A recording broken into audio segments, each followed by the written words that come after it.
இன்னைக்கு கோஜா பூரி பூர்ணிமா அது அம்மனை வச்சு வழிபட்டுட்டு இங்க எல்லா வீட்டுக்கு வீடு பணம் பிரிச்சுட்டு இன்னைக்கு கண்டிப்பா கப்படா ஜா ரே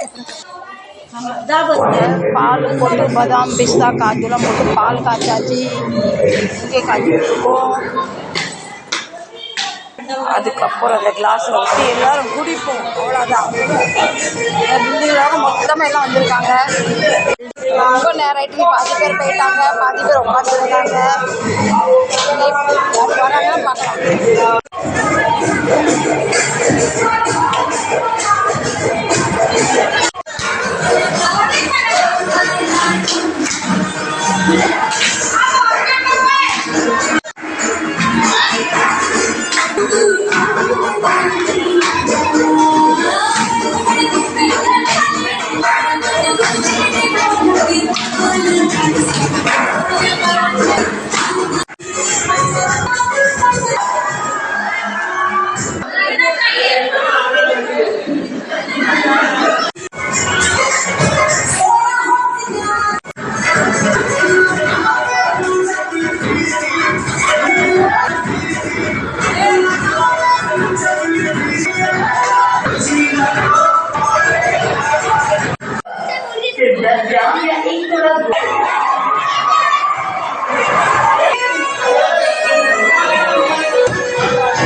கொண்டாட்டம் எல்லாம் முடிஞ்சிட்டு எல்லாருமே வந்து காலையில் சீக்கிரம் போகணும். பாதி பேர் போயிட்டாங்க. மொத்தம் 50 லிட்டர் பால் வாங்கி காய்ச்சிருந்தோம்.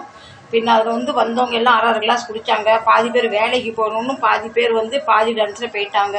அப்போ பால் வந்து மிச்சம் நிறைய மிஞ்சிட்டு, குறைஞ்சதுக்கு ஒரு 10-12 லிட்டர் பால் மிஞ்சிருக்கும்.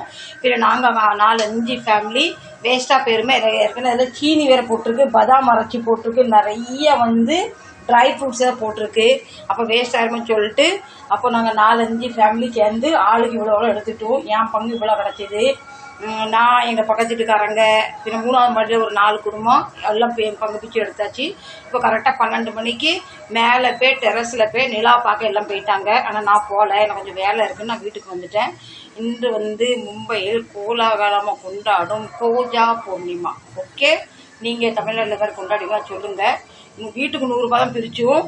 ஆனால் நான் நிறைய வந்து கூப்பிட்டவங்க பாதி பேர் வந்தாங்க, பாதி பேர் நிறைய பேர் நைட் ஷிஃப்ட்டுக்கு வேறு போயிட்டாங்க. சரிங்களா, நம்ம 100 ரூபாய் கொடுத்தாலும் கடவுள் நமக்கு குறைஞ்சதுக்கு ஒரு 2-2.5 லிட்டர் பால் இருக்கும்னு நினைக்கிறேன். எனக்கு சரியாக தெரியல, நீங்கள் கெஸ் பண்ணி சொல்லுங்கள். சரி ஃப்ரெண்ட், இந்த பதிவை இதோட முடிக்கிறேன். மீண்டும் நல்ல ஒரு பதிவு சந்திக்கிறேன். அதுவரை உங்களிடம் விடைபெறுவது உங்கள் Bhavani life style. Tata bye bye. ரொம்ப டயர்டாக இருக்குது. ரொம்ப நாள் கழிச்சு டான்ஸ் ஆடினதுனால முட்டி இடுப்புலாம் வலிக்குது. இப்படி தான் நாங்கள் வருஷம் கோலாட்டம் ஆடும்போது நான் என் பேத்தி என் மருமகன் 3 பேர் சேர்ந்து ஆடுவோம். இன்றைக்கி நாங்கள் ஆடும்போது நான் ரொம்ப என் பேத்தி என் மருமகளை ரொம்ப மிஸ் பண்ணேன். சரிங்களா, மிஸ் பண்ணாலும் மன வருத்தத்தோடு இந்த வீடியோ முடிக்கிறேன். மீண்டும் நல்ல பதிவு சந்திக்கிறேன். பாய். சப்போர்ட் பண்ணுங்கள், லைக் பண்ணுங்கள், ஷேர் பண்ணுங்கள், சப்ஸ்கிரைப் பண்ணுங்கள்.